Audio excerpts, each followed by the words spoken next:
We're not going live. Oh, there we go. We are. Sling TV has something for everyone. It really just depends on what kind of mood you're in. But no matter what you're looking for, you can watch it with Sling. Sports, news, or today's hottest shows. Plus, you can explore thousands of movies and shows on demand. And getting Sling is easy. Sign up and start watching in just 5 minutes, stream on any device, and record up to 50 hours with included DVR space. Plus, you won't get locked into a long-term contract. Check out sling.com for special offers. Sling, the TV you love for a price you'll love. Try it today. Welcome to the Andy Staples Show, presented by Sling. Hopefully you've turned your TV down and turned us up. This is going to be fun. I just got a message from somebody watching the show. This is painful. I see Reese Davis pretending to be a political candidate on Election Day. Very topical. I did wear my I voted sticker. It's down here somewhere. Yeah, here it is. There you go. So, yeah. Nothing like mixing your politics with your sports, ESPN. That's everybody loves it when you do that. Well, here's the thing too that is so funny about it is that people view sports the way they view politics, especially college football, because you have your opinion, yeah, exactly, and no one's going to change it. You might post about it, and you're not going to change anyone's mind, and that's it. So, hopefully we can talk more about college football than politics. But I'm going to start calling you Kirk for the rest of the show. Is that? Because you're going to be narrating it. He's Kirk? really handsome. So he's got a pretty good life. Exactly. That's fine with me. Although Scott is more, Big Ten-ified than me. So he might be the Kirk and I may be the Reese. Reese went to Alabama. That's true. I do know a little bit of Kirk from his old days at Ohio State, but I'm just cranking up for the Iowa caucuses, and that could stop. I thought that Scott was more Desmond Howard, but I don't know if that's true. Give us a Heisman pose. Give us a Heisman pose. Scott's not going to see a Heisman trophy this year. He covers Iowa. It does kind of look like he's wearing a Michigan State hoodie, even though it's not one too. So we're all Big Ten. Yeah. Exactly. This is going to be a fun show. I see in the chat we've got some guesses. Craig McMichael's guessing Georgia, Tennessee, LSU, and TCU. I don't think that's what it's going to be. Let us give our guesses of the top four before they start revealing 25 through 20 here. My guess is they're going to go Georgia 1, Ohio State 2, Michigan 3, Tennessee 4. Though if I were given the choice, I would flip-flop Michigan and Ohio State. I'd have Michigan number 2. I'm going to go with the Dogs number 1. I think they're a clear number 1. I'm going to go with Michigan number 2 and Ohio State 3. And I think TCU climbs into the top 4 this week. So is that is this what we think it's going to be, or what ours would be? What we think it's going to be. I think I think I'd put TCU in at number 4 as well. I don't know if they're going to do Tennessee or TCU. I think they'll do TCU since they're undefeated. No, I think that Tennessee is still going to be 4. You think so? Wait, you know what? No, they got beat pretty good. That's really tough, and I think it'll be telling. I mean, they were already willing to put one-loss teams ahead of TCU with Alabama. So, I mean, why wouldn't they do it again? So, all right, let me ask you a question. I've been thinking about this. We had an argument on Twitter about the 12-team playoff, and you always find a 2,000-word story about it that's flying tomorrow too. Right, and you always say that it takes away the drama of games like Alabama, LSU. I will point out a counterpoint, though. If Oregon had scheduled literally anyone except Georgia, they'd be a shoo-in for the top 4 right now. So what's the point? The 14 playoff discourages scheduling a game. Like if I were Oregon and they weren't going to a 12-team playoff, I would never schedule a game like that. That's exactly how I would want a national champion caliber team to view it too. It doesn't matter. I don't want to play anybody good because we suck and we might lose. But that's how they're going to view it, because it's going to screw them this year. Yeah, I mean, you know what screws them? Getting their ass kicked. Beloved system that everybody's already voted out. You know what screwed them? Getting their ass kicked. Yes. Don't play them. Just don't lose by 1,000. No, just don't play them, and you don't have to worry about losing by 1,000. But fortunately, it's not going to happen already anymore, voted out your stupid beloved system and have a 12-team playoff coming in, which will be better. And Oregon can play Georgia, and it will not knock them out of the playoff. I just don't like and potentially knock their entire conference. Everything you just said rewards mediocrity, and that's not the way I view it. So, I mean, and like the thing about our argument, it encourages mediocrity. I don't want to encourage mediocrity. I want But to. you are with your stupid system that you're trying to defend. You're rewarding mediocrity with the results of the team. I'm demanding excellence. It's a system that's built to name a national champion. I'm demanding better games, and you guess who's going to get better games and more interesting games more often? It happened already. Who has in two the 4-team thumbs playoff? It and just is going to happened. get those with a 12-team playoff? We just watched This the game. guy. It happened already. We watched it. And it's going to happen more now because there will be games that affect the teams down the line, and there will be games that affect home field advantage and games that affect seeding and whether you get a bye. All of this matters. Yeah, I'm excited to watch the TCU Texas game this weekend. It'll be a good playoff game. Charles says, when you yell ass, I can't watch with my 10-year-old son. It is the initials of the show, my friend. Andy Staples show. Just pretend we're talking about a donkey. And this is kind of what I was referring to as it pertains to politics. You know, you have a preference, and your preference isn't going to be changed by an opinion, you know? And like, listen, when the new thing happens that you're describing, it will be fun. I will watch it. I love college football. Ari's the person not accepting the results of the election, Scott. No, oh God, please don't do that to me. Oh, man. I'm done. I'm sorry. Okay. I'm sorry. Erase. Forget I said it. No, I accepted the change. I couldn't resist. I do find it interesting. And here's the main point of my column is it's okay to be excited about what is coming and what's going to happen. What I don't understand is this hesitance from everybody to acknowledge what we're losing in it. There's an expense to this. No, there's not. No. This will be way better. We'll laugh at how wrong you were when it starts. All right. 25 Washington, 24 Kentucky, 23 Florida State, 22 UCF, the Fighting Gus Malzahn's, 21 Illinois, down 5 spots after the loss to Michigan State. So remember how we said the ACC piece of it? Now, Clemson doesn't matter anymore, but we said, Syracuse, Wake Forest, NC State, all that. So Florida State jumps in. I'm assuming NC State jumped up with the Wake Forest. Yep. But you lost. Look who's back in the top 20, baby. That's right. Notre Dame. It's like the ass clown rankings. Notre Dame at 20. Kansas State number 19. Guess who's back? Texas at number 8. Is back. Tulane is 17 and NC State 16. Well, there's one interesting thing there. Washington being at 25 gives the Pac-12 contenders an extra quality win, so that's helpful. Yes, very helpful. But they replaced Oregon State, who they beat. Oh, yeah. But Oregon State might get back in. I think they can get back in. They're so Oregon State's one of the remaining games is Oregon. We assume Oregon's going to win that. So we'll see if they get back in. But let's see. At 8-4. Oregon State, potentially a top 25 team. Yeah, there will be 4 lost teams in the bottom half of the of the rankings for sure. Yeah. By the way, I really like Jonathan Smith. I know he's at his alma mater. He's one of those at the alma mater coaches who might be so good that somebody tries to rip him out of his alma mater. Just throwing that out there. I mean, what he's done there is remarkable. It is. And I don't know if you watched the game on Friday night. Was it Friday night? It was Friday night. It was real late. They are a very competent, hard-hitting football team. So 15 North Carolina, which by just numbers alone should still have a chance, but I don't know that they do in the ACC as a one-loss ACC champ. 14 Penn State, 13 Utah, 12 UCLA, 11 Ole Miss. Ooh. 12 UCLA, I mean, they can jump. They just got to beat USC, and then they'll get to play Oregon again. And then they can avenge that loss. Or you're a big avenge the loss. I'm a huge avenge the loss guy. Well, and the committee's shown that they're big avenge the loss people too. Yeah. Over the years. What I thought was interesting is that the team that lost in 2020, Notre Dame, after winning, Clemson avenged their loss, but the team it's like both won. We both beat each other one time, so we're both going. And that was kind of the way the year set up. But, oh, look, it's a team that lost on Saturday, but it doesn't matter in the 12-team field. Clemson is number 2. You say that.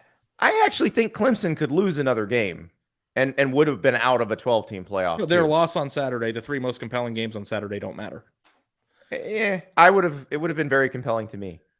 It would have been fun to watch. It would have knocked them out of a bye. Would have been irrelevant. It would have knocked them out of a potential bye. Now they're knocked out of a home game. And oh, by the way, they still might lose to Louisville or to South Carolina or to North Carolina. I don't project the future. Yeah, I think the North Carolina Clemson game, if it was a 12-team playoff. Okay, they'd be Mr. Make the winning it. line. It's not my job to protect the future. To predict the future. Yeah. Okay, Mr. Guess the line. We don't Andy. project forward. We only look back. But yeah. Okay. So let's go slowly and see what other team that lost on Saturday that doesn't pay the consequence in the new world. Well, we know. Yeah, that A is coming up. It's just, is it Where do coming you up think at it's going to 9 or- be? I think it's 9. going to be 9. Mm-hmm. I thought it'd be as far down as 11. I thought Ole Miss would be higher. Well, they play this. I mean, Ole Miss can jump Right. them now, but yeah, Alabama continuing to float, get the benefit. Now, do you think, guys? We look at those advanced stat rankings. Do you think that the committee relies? Number 9 is Alabama. Do you think the committee relies on those because you see Texas ranked higher than probably normally you'd think they should be? Alabama ranked higher than normally you think they should be. They are buoyed in those advanced stats. I think they're buoyed with how they're built too. Because these they guys have better aren't dumb. players. They know that Yeah. who has good players. Yeah. Yeah. But the thing with Texas is like they haven't proven that they can do anything. Like at least Alabama's sort of earned the benefit of the doubt. Yeah, but Texas is also 10 spots behind them. That's true. USC at number 8. Mm-hmm. So they're in striking distance. They got to win the rest of their games. I would argue that's a pretty tall task. Is this the best that the Pac-12 has been situated in the history of the playoff? No, because Washington felt very, very much a lot when they. No, made I it just in mean 16. quantity-wise. Oh yeah. Oh yeah, No, for sure. Yeah, by far. Yeah. Yes. It's a big split between half and half. I mean, the bottom half is as bad as anybody in the country, but the top half is going to they're going to have like 6 teams with 8 wins or more. So it's going to be a pretty quality league. In the end. Yeah, and the thing is, what sucks is 2 of them are leaving. Like 2 of the UCLA Yep. finally gets good and they're going, and USC finally gets good and they're going. Wait, do you think it sucks? I don't think it sucks. I think it's great. I mean, it sucks. Andy, for the you think it Pac-12. sucks? For the Pac-12? Yeah. Do you think it's good for the sport? I don't know Because the you can't- consolidation between those 2 conferences, between the SEC. No, we're going to and get more is- good games. That's your mantra, great. isn't it? I know. I like that. I like the good games part of it. I don't think it's great for a national proposition. Fortunately, they are doing the 12-team playoff, which will help that. Mm-hmm. Yeah, if it'd be a 14 playoff and you've got an expanding SEC and It'd be a expanded nightmare. Big Ten, you just They would wind up doing their own tournaments. Yeah, They would might as well. Yeah. You could have Final Four in both leagues and more people would watch it than the Sugar Bowl or something. So do we think LSU's next here? Yeah.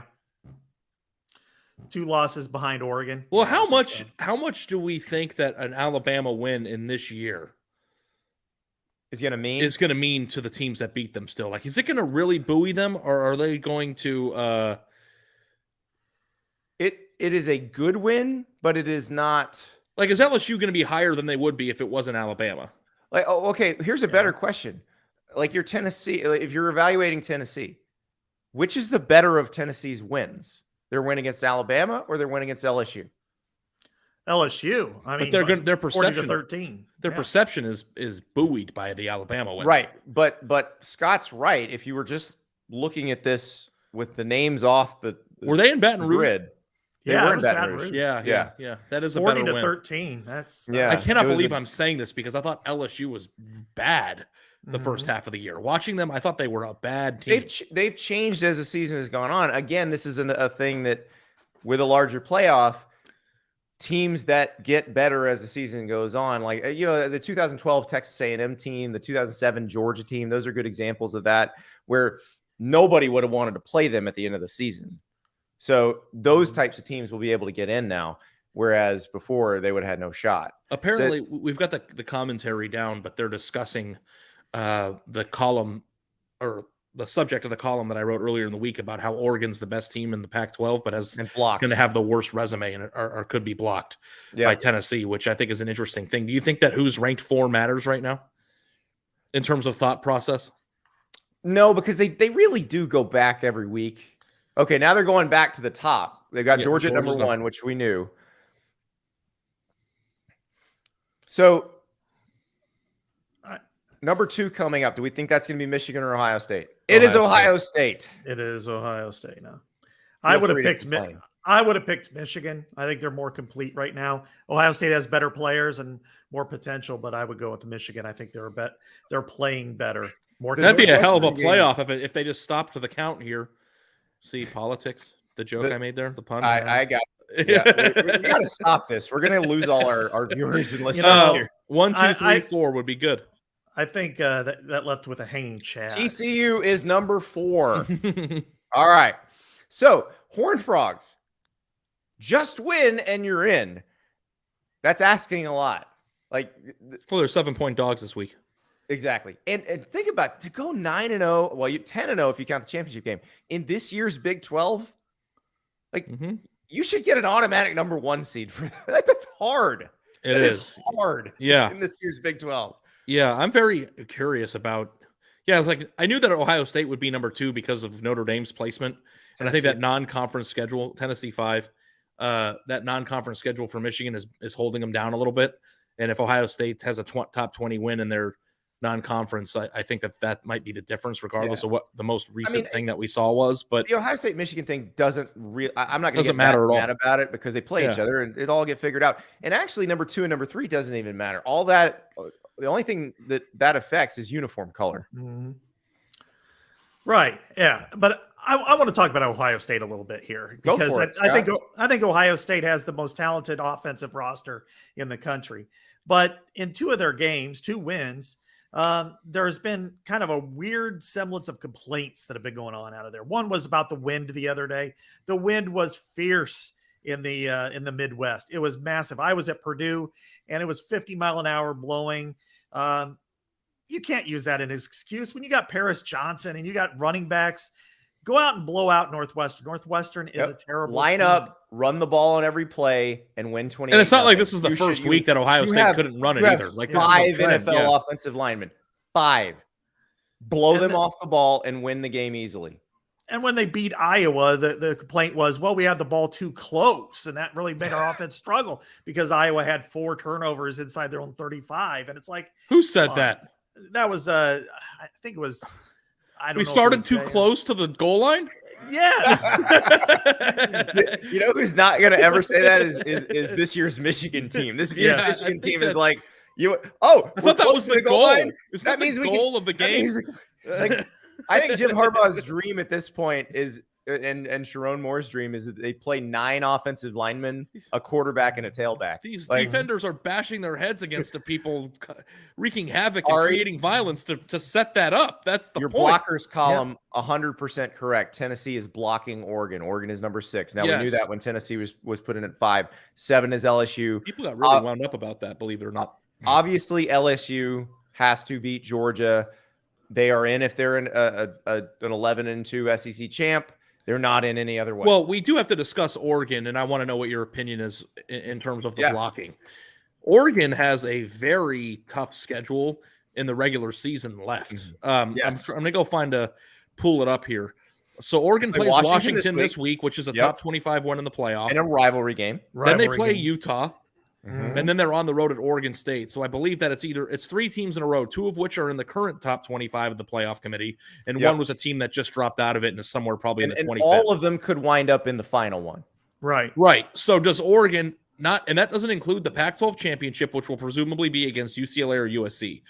So if they win all 4 of those games, does that outweigh what Tennessee did? Or do you take the common opponent that those 2 teams have and judge them, because Oregon played on the road too? I don't even think the common opponent part of it matters because they both got blown out. But if those 2 teams are being graded head to head, there's no way you can have that discussion without discussing that. I know, but listen, the Tennessee Georgia game was not that close, and I realize there was a garbage time touchdown, and Georgia was kind of letting the air out of the ball, cutting possessions out of the game because you don't want to give Tennessee's offense the ball if you don't have to.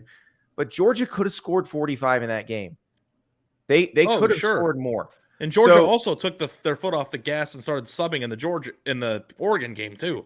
That wasn't 100% restricted to Tennessee. I mean, they were subbing their players out of the game. I think we can be accurate when we say that both of them were dominated by Georgia. But if I say both win out, who do you like better for the 4 spot, assuming TCU gets knocked off? That's the hard part, because I think I'm probably still going to say Tennessee because the Alabama and LSU wins. But do you think that it'll come down to those two, or do you think a team like Michigan or Ohio State could still get in?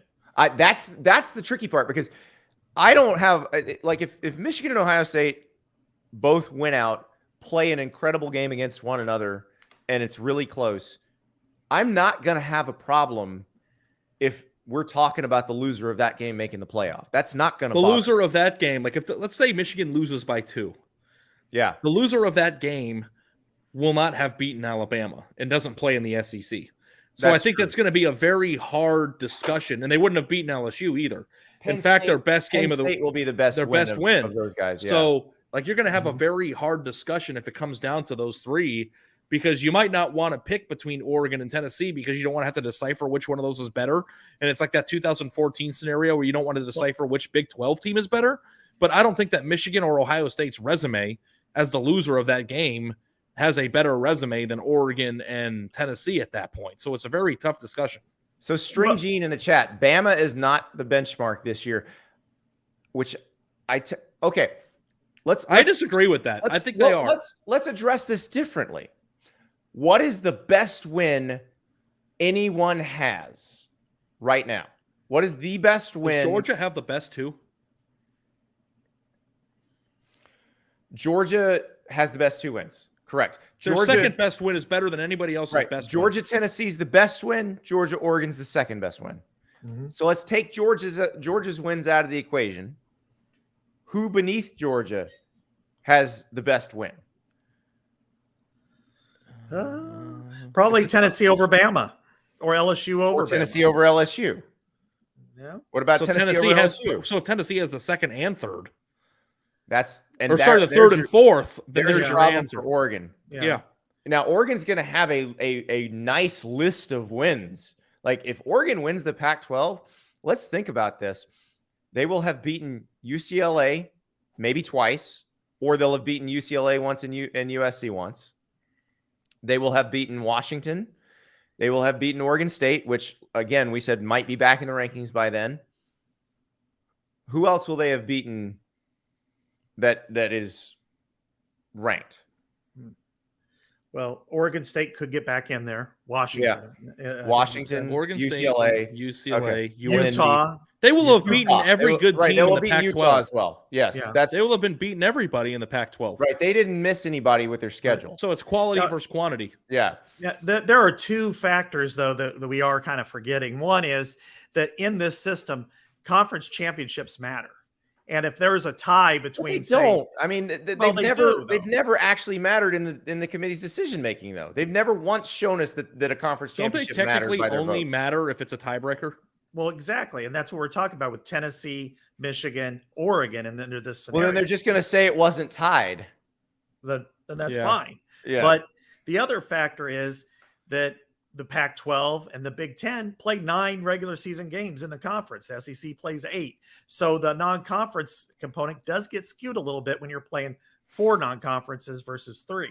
And so I think that you're adding another conference game, which does add a little bit more to the meat of your schedule. So our friend Ross Dellinger from Sports Illustrated took the rankings that were released tonight and put together a bracket of what the 12 team would look like that is coming.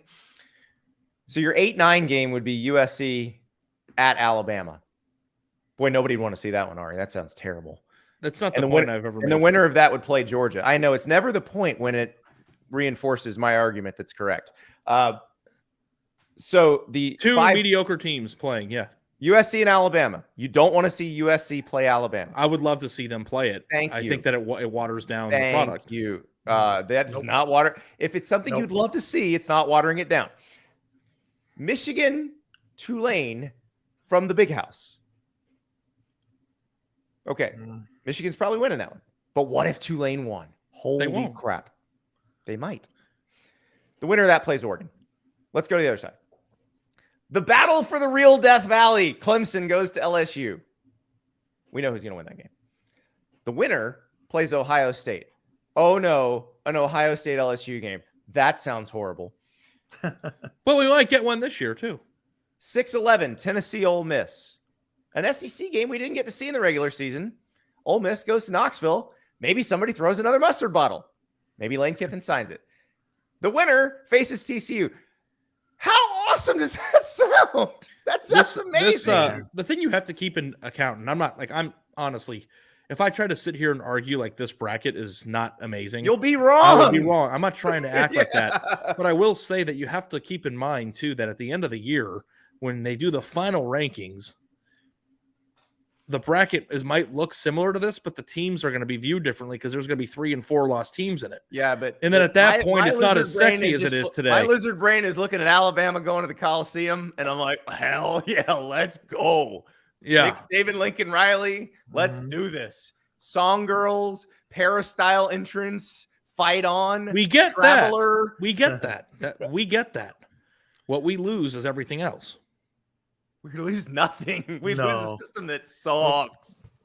Okay. It makes the back half of the regular season. Why do you think I'm the only person that thinks this? Because you're not. You think I'm a moron? What is it? There are a lot of morons who think this, but I don't know. I just think it's preference. I love the sanctity of the regular season. You will love this so much more, and I will laugh so hard at you. And if that time totally comes, bought in. When that time comes, I will admit that I'm wrong. I'm good at that. But until then, I like that. I cannot wait. The game that you didn't mention here was TCU Texas, which is an awesome game. It's happening Saturday. It's a playoff game. Well, they're not going to play that they're not going to play that anymore because Texas is leaving the conference. No, I know, but we're getting that this year. Oh well, you're just going to have to deal with Texas, Georgia, and Texas LSU. But I'm just saying, you act like these games don't exist now. They do. They're just not. There's no logo on the field. There's a logo on the field. There's no CFP logo on the field. Big old longhorn with an outline of the state of Texas. Man, Ari, you used to cover Ohio State. Can you imagine what it'd be like if they were to lose and they were to play? I think that's why I think this. Play Ole Miss at Columbus in the first week of December. You know what people there are going to think and how great it's going to be. Oh, people are going to have a blast. Yes. And people, honestly, the team that benefits the most from it is Ohio State. I keep saying this sounds great, but it sucks. No, the whole point of my column is that we have to consider what we're losing, and you dismiss it completely. No, you don't even consider it. No, I want the better thing over the worst thing. So when you're given an option between the better thing and the worst thing, guess which one I always But you have pick? to pay for it. No, I don't. Yeah, you do. No, I net out. I make a net profit. And you never go broke making a profit. See, I don't like the talk about the top four. I don't. I think it's like the NFL draft echo chamber industrial complex because we're just tearing down these teams so badly for half this. I mean, when TCU gets in there, people are just going to rip TCU apart. And here's why CJ Stroud's actually not good. Yeah, yes. Exactly. When we're getting into 12 teams, then we're going to be talking about down bracket games. We're going to be talking about Minnesota versus Wisconsin and what the impact is on the SEC and whether or not they'll get that 12th game because of who Wisconsin loses to Ohio State. And if they win and they boost their strength of schedule, that to me is what makes this more interesting. I'm an old bowl guy, but once that became irrelevant, then let's just go forward with the big. What are the best games of the regular season so far this year? SMU and Houston. That was freaking awesome. Get out of here. What are the best teams in the college football this year? Oh, Alabama, LSU was amazing. But guess what? Yeah. LSU beating Alabama in Baton Rouge for the first time in 12 years would have been great. No, I know, but what else? On a last-second 2-point conversion would have been great. What other good games Tennessee, Alabama. Okay. Georgia, Tennessee wasn't. Didn't hurt. But going into it was the game of the year. Yeah, but it wasn't. So Oregon, Utah. I mean, USC, Utah was great. Yep. Mm-hmm. Still going to be good. Actually, that Michigan, brings me Penn to something State, maybe. Michigan, Penn State was Ohio not great State, at all. Notre Dame. Not great. No, I'm saying going into it, like the games that we. Oh. All I'm seeing is that the loser of all these games is represented here. In this 12 team. Great. I like watching those teams play. I enjoy that. Okay, let me put it this way. Schadenfreude. I'm saying that right? I never say it right. So Schadenfreude? Schadenfreude. Schadenfreude. Yes. is, I think, a element to college football that exists that is more present than any other sport. Would you agree with that? You are more in. Absolutely. Ari, I've thought about this. Would you agree with that, though, Scott? Okay. No question. I've thought about it. You are more into the pain than the pleasure. I am, or those people that cover the sport. You. I think that most people are more entertained by the fact that Texas you A&M want the lost games that cause pain, yeah, rather than that's the games the that cause pleasure. The people who are in pain I am are not the advocating for ones. more pleasure. You are advocating for pain. I think that pain is the pleasure for most people. When a team is in pain, everybody else gets the pleasure. That's been college football since the beginning when of their time. when their team is experiencing pleasure, they also experience pleasure. So we're just looking at the world, and we're looking at the world exacerbate. Yeah, exacerbate. We're looking at the world from two different places. I'm looking at it from a place of you covered college pleasure. football my entire adult life. You don't know how important that is to the sport? I know exactly how important it is, and I know that it's removed. As soon as the 12-team playoff starts, everyone will be all in, and all of the morons who fought against it will be like, oh yeah, this is probably better. The one thing that irritates me to the core of my being with this argument is, even if I am wrong, from my point of view, I have met you halfway and I have said, hey, these points that you're making make sense. This bracket will be fun. I can't wait to watch because I'm right. Games. But you won't. You're unrelenting in your ability to acknowledge because I'm anything. Right. But it doesn't matter about being wrong. Even if you think you're right about the whole argument, you're making it seem like I have no subpoints. No. I'm right. I will be proven right through history, and you will be proven wrong. How many? If I what do you think's the most enjoyable thing to Texas this year? The fact that A&M sucks, or that their team's kind of good? The fact that A&M sucks. They get more pleasure out of it. You're removing that from the sport. Their team's not that good. If their team was really good, that would mean more to them. Yeah. And by the way, they can still take. Why would I acknowledge them that they're wrong? They're all wrong. Yes. There's no the things that I think people take pleasure in, and the reason why upsets are even a thing that people care about is wrong. No, you think no one will care about those games anymore? No, I'm telling you they will care. A worse quality of what they were as a result of the stakes being removed. So nobody. Go ahead, Scott, I think it will be much better this way, because instead of worrying about the number 8 or 9 or 10 team going to the Sugar Bowl, the Orange Bowl, the Cotton Bowl, now you can knock them out of the playoff. And that is you think it's better to go into the Ohio State that's going to be this year and the result not mattering to other things other than bragging rights? You're only thinking of Ohio State. You're only I'm thinking about Alabama. I'm thinking about Tennessee and LSU and all these other teams that have lost that are still in this. Stop. Ready? Imagine you are Minnesota. And you are 6-5 going into the Wisconsin game. And I know you don't, but that's why you're not thinking about Minnesota fans and Wisconsin fans who are real people whose opinions matter. That their opinions should matter, and Wisconsin fans and Minnesota fans who have gone 9-0. So when Minnesota beats Wisconsin and knock them out of the playoff, the level of Schadenfreude is going to be through the roof. I just think that we're lowering the standard to be more inclusive. The standard of winning a national title is to be excellent. Okay, and guess who has to be excellent? You don't have to be excellent anymore. The team that wins all the games in this tournament has to be excellent. Which will be the same as they currently are, while diminishing the value of the regular season. It makes it more interesting. But here's what you think the Michigan-Ohio State games would be more interesting? You just you're only focusing on what about Texas at TCU and Texas this weekend? It's more interesting that Texas TCU season's not going to be on the line? You think that's more interesting? That's crazy. That's crazy talk. No, here's the problem is they could play again. The conference championship, which makes the game less appealing to me. But that's now. Scott's talking about now in the 14 playoff. Right. I mean, if we're talking about Ohio State, Michigan, what's everybody said that the worst possible thing that could happen is they play 2 weeks in a row. Yeah. If you remove that, but then they play in the playoff, I'm all in. And if you actually think about this in the 12 team, if Texas beats TCU this week, TCU would be out of a 14, but would still be in a 12 team. But if TCU loses to Baylor next week, same problem. It's just as interesting as the Texas TCU game in this world.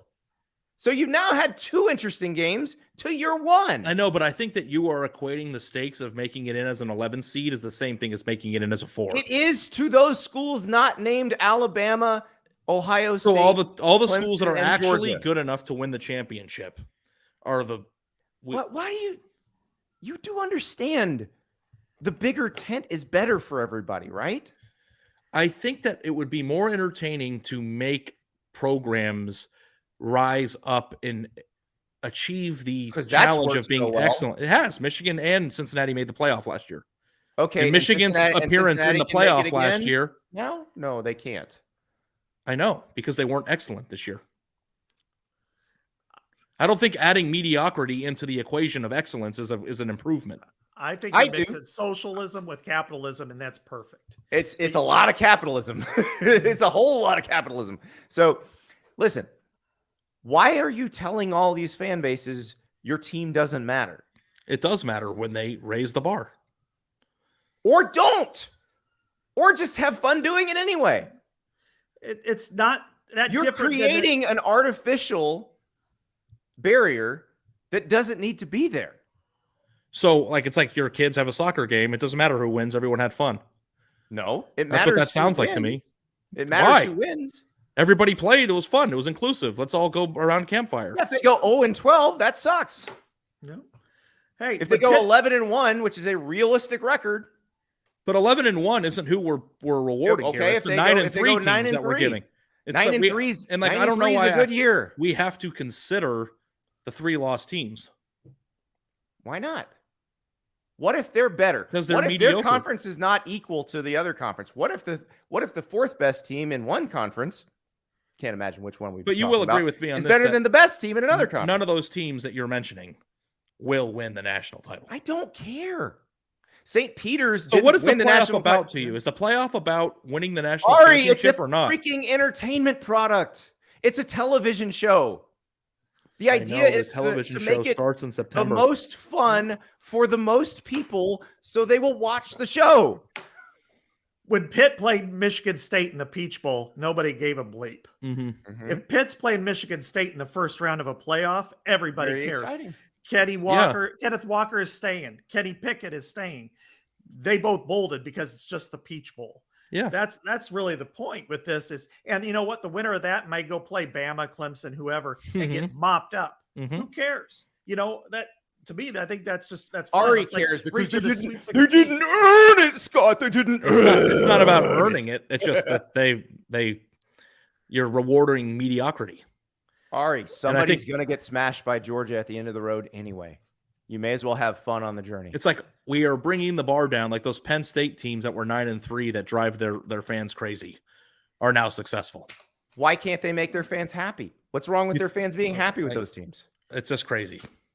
Well, instead of going to the Cotton Bowl, now they go to a playoff, and maybe they win a game, or maybe they. You know, It sounds so horrible. What a terrible thing for those Penn State fans and those Penn State players. How awful. And I also for them. know, and I realize this, that just based on the columns that I read and the general temperature, like what Ross did with that bracket is like the most common thing. Like all national media and most reporters have taken this is amazing thing, right? Ari, It's like I know that I'm you on put the bracket in front of people and they're like, wow, this looks pretty freaking cool. That is the argument. But you can't really I argue understand against that I am alone in the taste of like not watering down the regular season. And that's always been important to me. And that's my preference. And maybe if I'm in the minority here, extreme minority here, that's okay. That's my preference. Oh, it is okay. But I like, reserve the right to point and laugh at you. Okay, you can point and laugh at me all you want.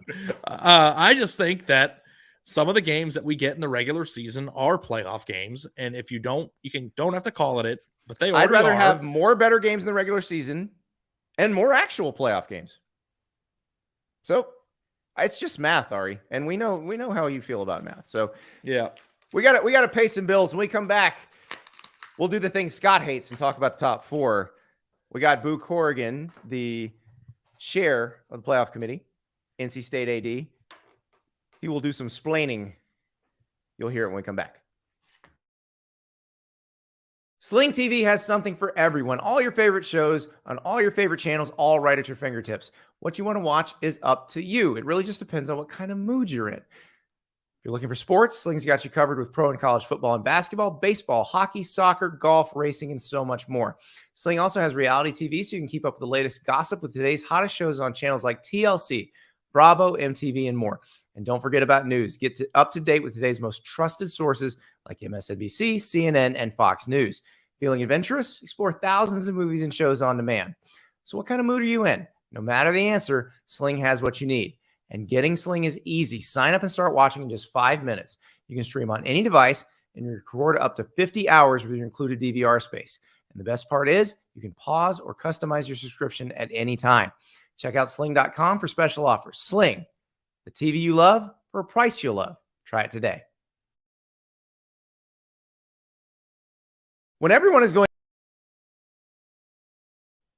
if you've been listening to the show for a while, you've heard me talk about Rowback. You know I was wearing my green Rowback Performance hoodie when I caught a pass during the Alabama-Texas A&M game at Bryant-Denny Stadium because Rowback makes you elite. I mean, it has to be that. That has to be the reason that I made a one-handed catch in an SEC football game. But it doesn't just have to be me. It could be you too. Rowback's performance polos, performance hoodies, performance joggers, everyday shorts. They are the athleisure that makes you feel like you can do anything.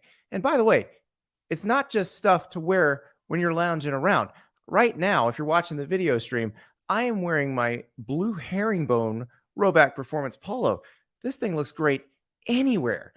And look, you're walking around, you see somebody else rocking that dog logo, you give them a little nod, you're like, oh yeah, you, sir, or madam, are also elite. So go to rowback.com for a generous 20% off for all new customers through the end of this week using the code Andy. That's RHOBACK.com with the code Andy, 20% off polos, Q-zips, hoodies, shorts, you name it. Rowback.com, RHOBACK.com, and the code is Andy. Welcome back. So we've got Boo Corrigan. He was talking to ESPN, and this is what he said about TCU. We value wins.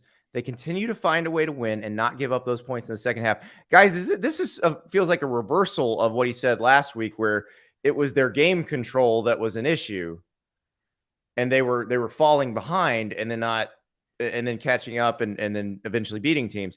They did fall behind to Texas Tech again.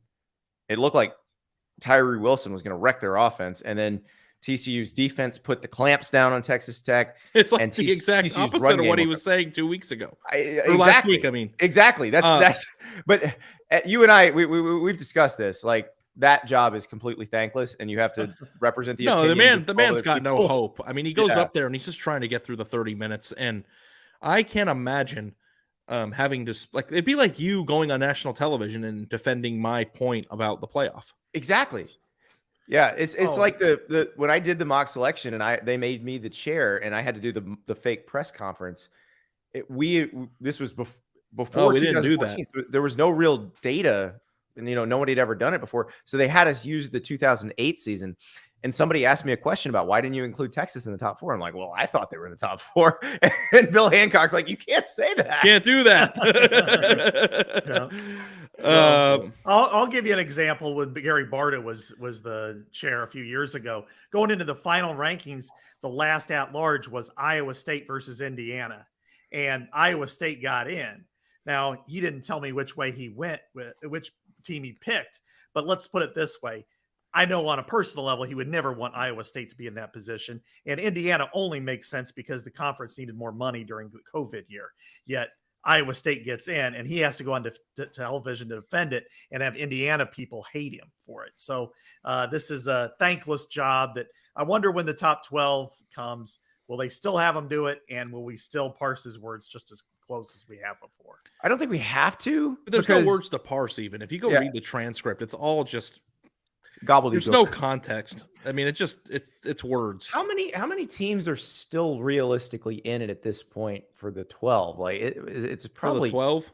Everybody in the top 25 at least, probably, right? I mean, everybody's alive probably because you don't have to be good to get in. Yeah. At this point, so you just have to breathe, and you're a candidate. All those dumb fan bases whose teams don't matter, to Ari. They matter when they're good. They matter deeply to me. I love all of you. Just know that Ari hates you and Andy loves you. That's the important thing. Somebody just mentioned Jackson State's undefeated. They are undefeated. That is true. So if we're all worried about inclusion, when are they going to? I think they're going to make the playoff in the division that has a 2014 playoff. But don't they play in the Celebration Bowl? They don't have to. They can be selected for the playoff. Okay. So selected to the playoff. Yeah. Yeah. In a 12-team scenario, all kidding aside, there have to be at least 30 teams that are in the mix still, right? Yeah, I think that's probably accurate, and there might be one or two that are in the top 25 now that aren't, just because they're blocked by losses that they have, in conference. There'll be somebody that'll just be above them, but because every 3-loss team is alive, right? Like, what do you think was the point? Is the cutoff point going to be 4 losses? It's going to be hard to get in with 4 unless you have like a just loaded schedule and you beat. Well, who was the highest ranked 4-loss team in last year's final poll? I think that'll tell you. Like, I don't have it in front of me, and I don't know if anybody wants to look it up. But I'm looking it up right now. I'm sure there was a 4-loss team at 15-14. Like, I bet you there's going to be 4-loss teams that get into the top 12 eventually. Okay, here is the final ranking. The first 4-loss team shows up at number 21, Arkansas. Okay, well, that's good. That's a relief. Yeah, because three losses is disgusting enough. 4 would be unbearable. The first 3-loss team shows up at number 11, and that's Utah, which would get in as the Pac-12 champ, as one of the 6 highest ranked conference champs. So the first at large, I don't know that any at large would have made it with 3 losses last year. Yeah. So. Yeah, there's only been a couple. I have that list somewhere, but yeah. This is I think the only ones that it could get really wild is, say, the Big Ten West champion. If they beat Ohio State or Michigan, you could have a 4-loss team in that, but that's about it. So Ari, I was thinking about this today. The Pac-12 race is gonna be good practice for us, and Scott, you've been all over this with the Big Ten.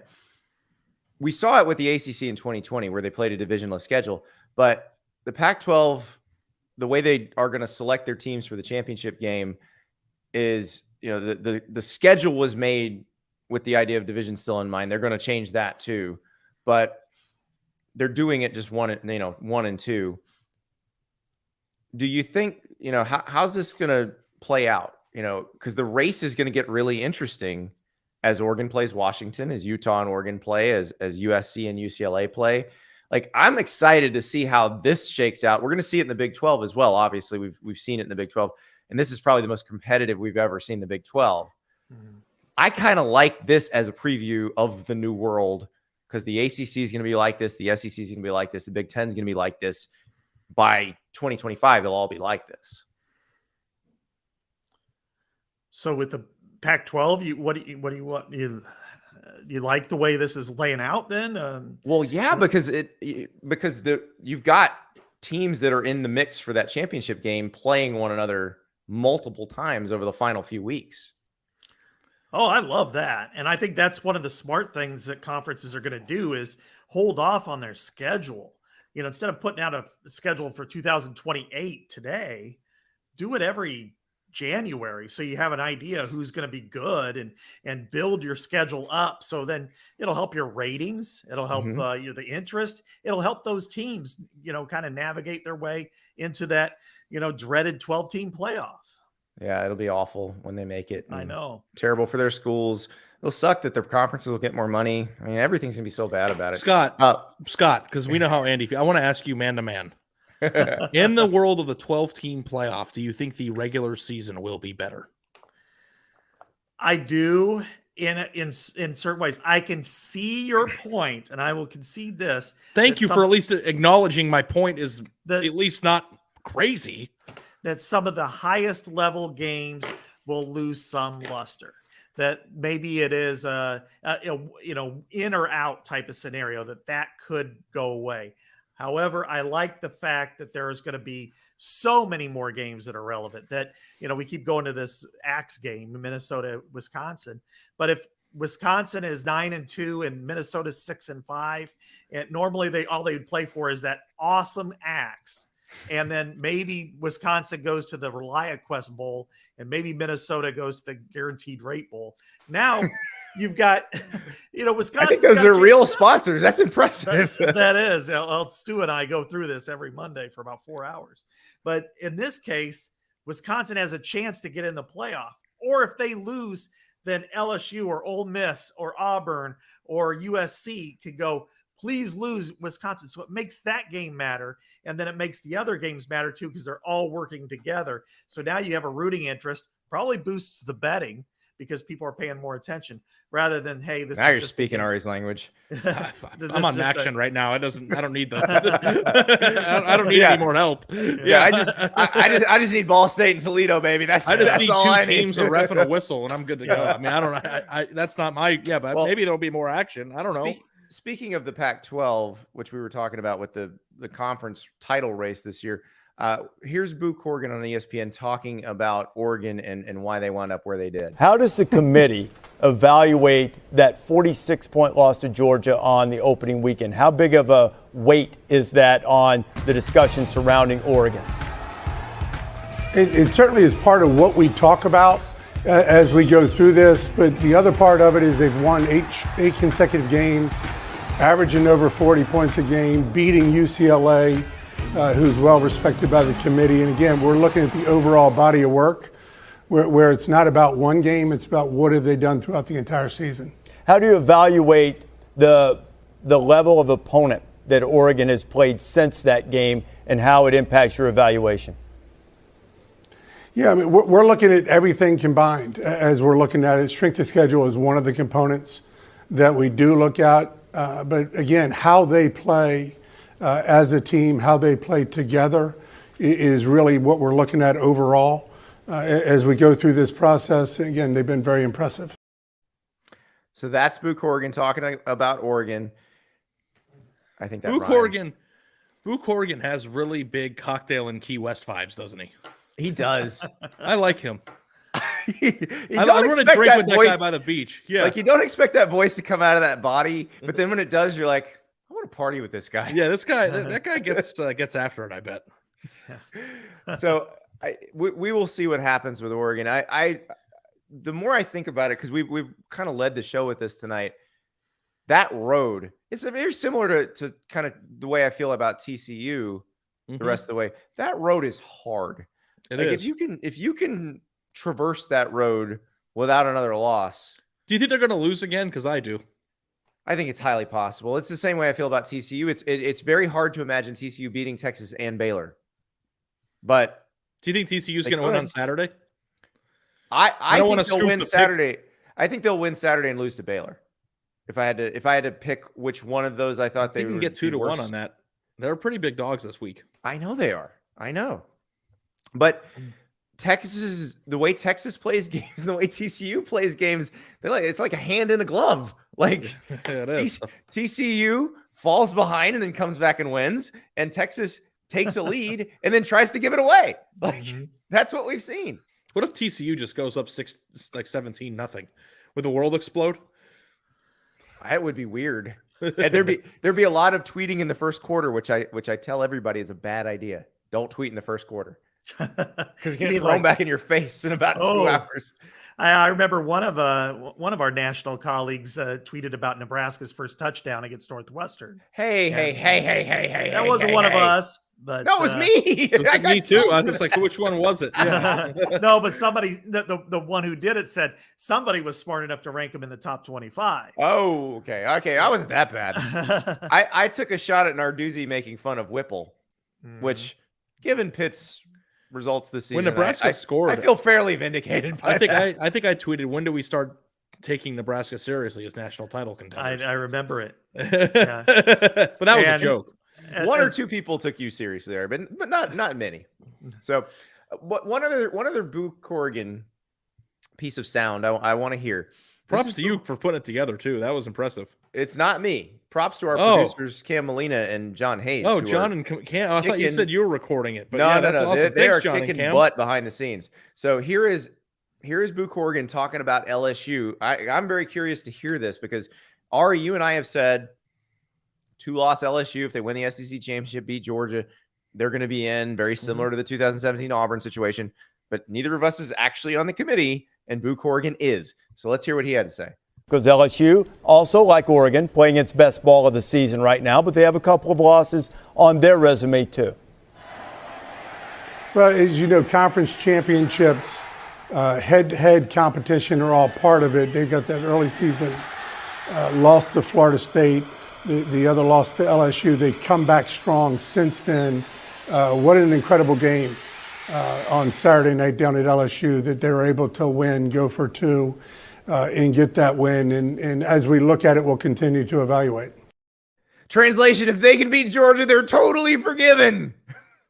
I want to see Oregon go through unscathed and LSU beat Georgia at the end and see that discussion. Well, I mean, LSU's already won a national title with 2 losses. Why can't they do it again? But then Tennessee would have a road win against the SEC champ by 27 points. That actually is interesting. Like, if LSU somehow gets it done, Oregon's out. Yeah, that's it. Tennessee's in. Yeah. Like, that wasn't a road win. They kicked the crap out of them. Yes. Yeah. I don't remember what the final score was, but it was. I think it was 40-13. Were we? Well, see, that's the thing too. It's like I gave Oregon crap for being eliminated for a blowout loss. If LSU gets in with a blowout loss and 2 losses, that would go against all the criteria that the committee has used since, which means that winning the SEC, regardless of what your resume is, it takes precedent over anything else. Which is probably fair. I know everybody calls me an SEC homer, but that's another reason to expand it, because if it's going to be that way, it can be that way fairly if you think it's fair that it's that way, or completely unfair that it's that way. It probably shouldn't be that way. So under that scenario, you're going to have 3 SEC teams. You're going to have the Big Ten champ. You're going to have Georgia because that's their only loss. You have Tennessee. That's only loss. Right. Good Lord. And you're going to have LSU. So could they figure out how to do 12 by next year? Because I think there'd be some pressure. What might happen is that Tennessee would still be left out and they would find 2. I think like Ohio State or Michigan, the winner of that game would be one of them. And then there might be another one in there somewhere. Well, then Oregon, no, we're not going with Oregon. TCU, they're going to, if they have a loss, they're not going to be one of them. So then what? The loser of the Ohio State-Michigan game over a 3rd SEC team? Oh, well, I mean, we're just like 2 SEC and 2 Big Ten would just be about perfect too. Wouldn't it be just great if it was all 4 SEC and that was it? There was well, hold on, guys. Wait. What if Ole Miss beats Alabama and then wins the Egg Bowl?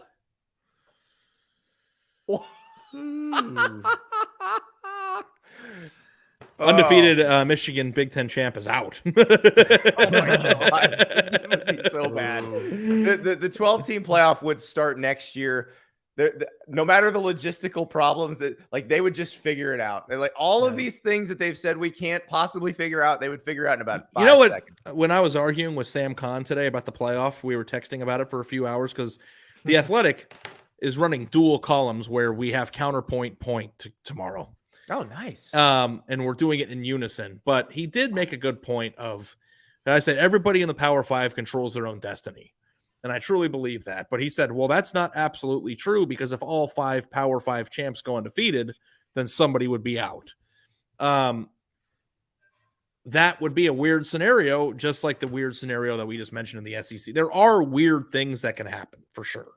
Yes. And if LSU wins the SEC and doesn't lose again, Tennessee wins out and Georgia only has 1 loss. That's possible, right? That's the scenario. Nobody's playing each other, right? That is possible. I don't think LSU can beat Georgia, but I don't know what possible. You would do there. I think that scenario puts you with 3 SEC teams. You just made people's head explode, Ari. Well, I mean, Scott did. That was his scenario. Well, and you're being completely serious and rational. I am. Like, what are you going to do?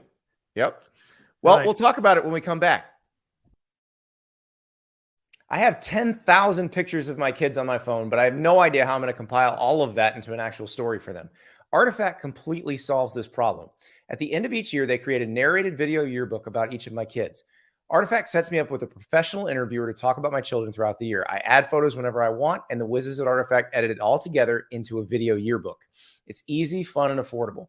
The grandparents absolutely love it. And you know what? One day, it's going to be an amazing gift for the kids themselves. You might remember that Artifact is a longtime sponsor of this show. They still do life stories of older family members, but now they have a product for parents like me, watching my kids grow up way too fast and wanting to hold on to those memories while they're fresh. You can sign up to try it yourself for less than $9 a month when you use my code STAPLES at checkout. So go to heyartifact.com/kids and enter the code STAPLES to get started. That's heyartifact.com/kids and enter the code STAPLES. Reserve Bar is your online source for premium and luxury spirits, wine, and champagne. And now Reserve Bar offers same-day delivery. Reserve Bar has a vast lineup of rare and hard-to-find bottles, premium brands, celebrity spirits, and limited releases that you just won't find at your local store. And no one does spirits gifting better than Reserve Bar. Looking for an elevated gift? ReserveBar.com has you covered, and you can have that gift delivered right to the door, and you can get it engraved, which is perfect for birthdays, weddings, anniversaries, you name it. If you're getting into home bartending, they've got all the barware you need at Reserve Bar. Reserve Bar also has a great feature called Cocktail Lounge. It's a treasure trove of cocktail recipes, bartending tips, and interviews with master distillers, celebrities, and more. Need something for a party tonight? ReserveBar.com offers same-day delivery straight to your door. Did you forget that birthday gift? Reserve Bar to the rescue with same-day delivery. Visit ReserveBar.com today and use the promo code Andy to save $10 off your first purchase of $75 or more on spirits, wine, or pre-made cocktails, but only when you use our special offer at ReserveBar.com with the code Andy. That's ReserveBar.com, code Andy for $10 off your purchase of $75 or more. The offer expires on December 31st, 2022. Guys, our friend Craig Smith in the chat, max chaos scenario, Washington over Oregon, Baylor over TCU, Tennessee wins out, LSU beats Georgia in the SEC championship game. I think that's what we just described, right? Mm-hmm. And if we let's toss in just for fun, Ole Miss beats Alabama and Oxford this weekend and finishes 11-1. Then it comes down to what, Tennessee as a non-divisional champion, Ole Miss as a non-divisional champion, and the Michigan-Ohio State loser. And I think under that scenario, would the committee actually go, I don't know if we could get 3 SEC teams in here. I just don't know about that. It's they say that conference affiliation doesn't matter, but I really do think you kind of have to. And again, I was kind of joking, but kind of not. How fast would they come up with logistical solutions for the 12 team? Oh, I think it'll be next year, no question. If that happened. Remember, the game that destroyed the BCS was Iowa State knocking off Oklahoma State in double overtime. I was at that game. Yeah, it was crazy. Right. Yeah. And then after that, it was like LSU and Bama are playing instead of Oklahoma State. We got to get this thing fixed. Jim Delaney threw up the white flag faster than Yeah, it was actually the Big 12 flipping, because the Big 12 was sort of the swing vote when Mike Slive tried to get that thing passed after the 2008 BCS, after that cycle ran its course. It was the one that ended in 2010, but they voted on it after the 2008 season. Mike Slive had the ACC, with the SEC. They thought they had the Big East and the Big 12, and when it came time to vote, the Big East and the Big 12 didn't vote with them. They voted with the other guys. And the Big East had been essentially destroyed by the next time that came around. And when the Big 12 flipped, Jim Delaney had no choice. Like, he knew he was outnumbered. And it makes sense. I mean, the Rose Bowl is just a great location. It's the Augusta National of college football. But now that it's under the Big Ten's umbrella, it doesn't matter anyway, because they're going to be playing there 5-6 times a year. Yeah, it's going to be pretty crazy. I am fascinated by that scenario. I don't think it's going to happen, because I don't see a scenario where LSU beats Georgia. If Georgia knows they're playing for, well, I don't know. I guess Georgia lost a game it probably shouldn't have. How did LSU get this good? It's like sorcery. It's What almost like they have happened? it's almost like they have a coach who's won everywhere he's been, No, I and know, but then it's just suddenly like got we better watched the players than game he's together. used to have. Where were we? We're Birmingham. Yeah, we're watched in that game. They weren't even Tuscaloosa. Yeah. competitive. No, I know. Now, that was one of those where everything that could have gone wrong for LSU went wrong pretty quickly. So maybe that had something to do with it. But I also think they just kind of had to figure some stuff out. And again, You don't usually figure stuff out from being incompetent to a national title. no, but contender, I also think we may be still we're still looking at a win over Alabama like it's a win over Alabama in 2012. This Alabama team is not one of those Alabama teams. So you have to judge it that way. But if they were to beat Georgia, that is a completely different scenario. Bryce Young and Jahmyr Gibbs and Will Anderson. What's going on? They still have very good players. Yes, they don't have receivers who can separate. That's right. Jahmyr Gibbs leads them in receiving, and that's a problem. So, they've been cranking out first-round receivers. We've seen how explosive their pass game has been with those, and you see how explosive it's not right now, and it's a problem for them. Like Georgia can be explosive in the pass game. You saw that against Tennessee. LSU can be explosive in the pass game. Alabama doesn't feel capable of it right now. Alabama, number 1 in the 247 talent composite rankings. Georgia 2, Ohio State 3, A&M 4, Clemson 5, Texas 6, Oregon 7, LSU 8. So you're like looking at this chart, and it's still going to match up. Yeah, they're close enough that they can give you a game. Like if they were, it's like you kept saying going into the Georgia-Tennessee game. If Tennessee suddenly is capable of beating Alabama and then Georgia in rapid succession, it would break your brain because that's not supposed to happen when the gap is that big in the talent composite. But when it's 8-2 or 8-1, that's close enough. You can give those teams a game, especially if some of those lower rated players become major contributors. And the funniest thing about this whole thing is that I think the highest rated player on LSU's roster is Mason Smith, and he's not even playing. He's not playing, yeah. Right. Now the thing about that is the top end of LSU's roster is real high. Like Harold Perkins would start for any team in the country as a true freshman. And a lot of times too, when you have that composite ranking, like Texas A&M is number 4, but a large portion of those players aren't contributing because they're freshmen. They're true freshmen. So the fact that LSU is getting one of their freshmen to not only contribute but to dominate the way that Harold Perkins is, 3 of them. Yeah.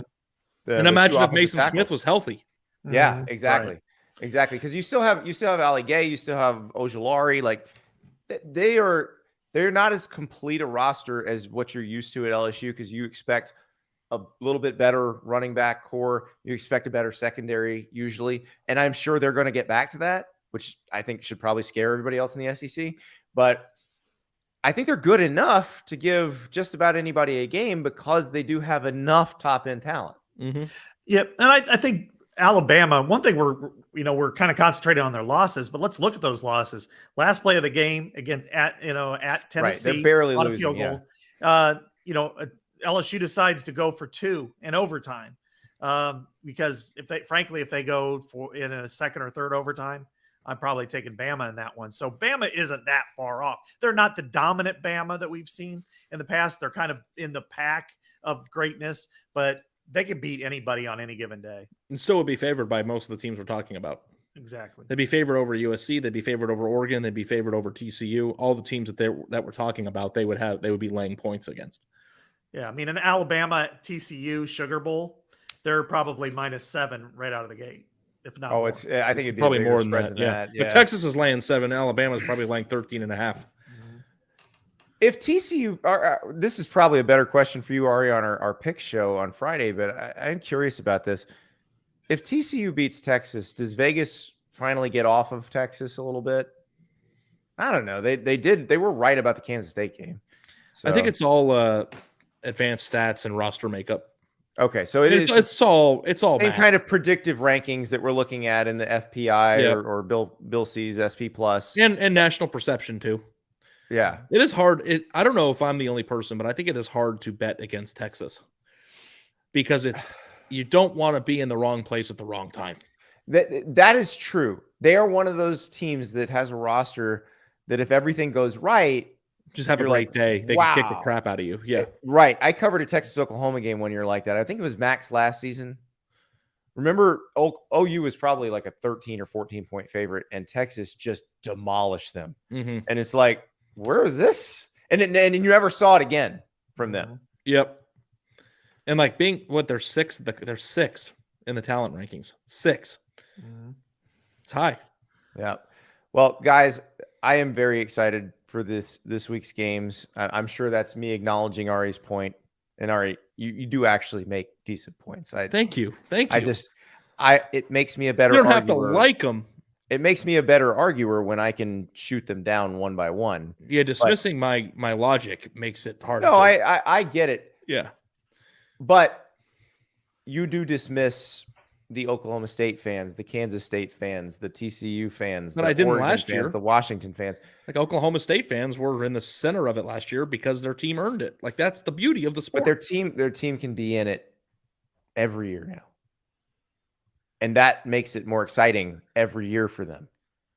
And that's you're creating a barrier to entry that doesn't have to be there. Everybody can be happier than they are. It's like if you owned a nightclub and you told the bouncer, let everybody in. Mm-hmm. And you do that with your arm. Let everybody in. The club becomes less exclusive. No, here's and what it becomes here's the difference between you and me. You want to have the hottest restaurant in New York with a waiting list that is 6 months long. You have to know somebody to get in. I want to own 300 Texas Roadhouse franchises and have way more money than you. Yeah, let me read. I'm going to rolls. preview. This is kind of how I feel about it. It seems that we're more concerned about making sure everyone is included rather than actually crowning the best team. And unlike other sports, the national champion in college football during the playoff era has unequivocally given the championship to the best team every year. There isn't an everybody love everybody scenario. This is a big business where demanding excellence to be viewed as one of the best is paramount. That's how the world works too, doesn't it? Nobody cares if you're included amongst the top tax bracket if you don't produce. It's action then results. Here, we're changing the results without demanding the action. I look at it differently, that I think that the best team is still going to win. It's not the NCAA basketball tournament. I think you fundamentally misunderstand the point of the enterprise. You think it's to make more money, national champion. Yeah, I know it's to make more money. Yeah, so, no, like I'm saying it, but like making more money has drawbacks for the people who consume it. Yeah, I mean, the box offices that make new movies that only release superhero movies make more money now. It doesn't mean they're making better movies. Well, the late 20th century philosopher Christopher Wallace did say that the amount of difficulties is directly proportional to an increase in revenue. Yeah. So, all right, in peace, guys, that was wonderful. That was fun. I wasn't sure how it was going to go with us watching it in real time. I hope you guys enjoyed it. Yeah. I think so, but I want to hear from the listeners. You know where to find us. I'm Andy_Staples on Twitter. Also Andy_Staples on Instagram.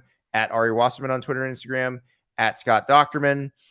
Let us know. Let us know what you thought of this. We were trying something. I kind of liked it. I don't know how about you guys, but let us know. And we will be back with a pick show. And if the trains run on time, on YouTube and in the audio version of the pick show, you're going to hear Ari and I talking to North Carolina quarterback Drake May. We're scheduled to talk to him on Wednesday. Very excited to hear from him because he's having an incredible season. So lots to come. You've got Stars Matter with Ari. To talk to Drake May. Oh, it's going to be great. It's going to be so much fun. We will talk to you again soon.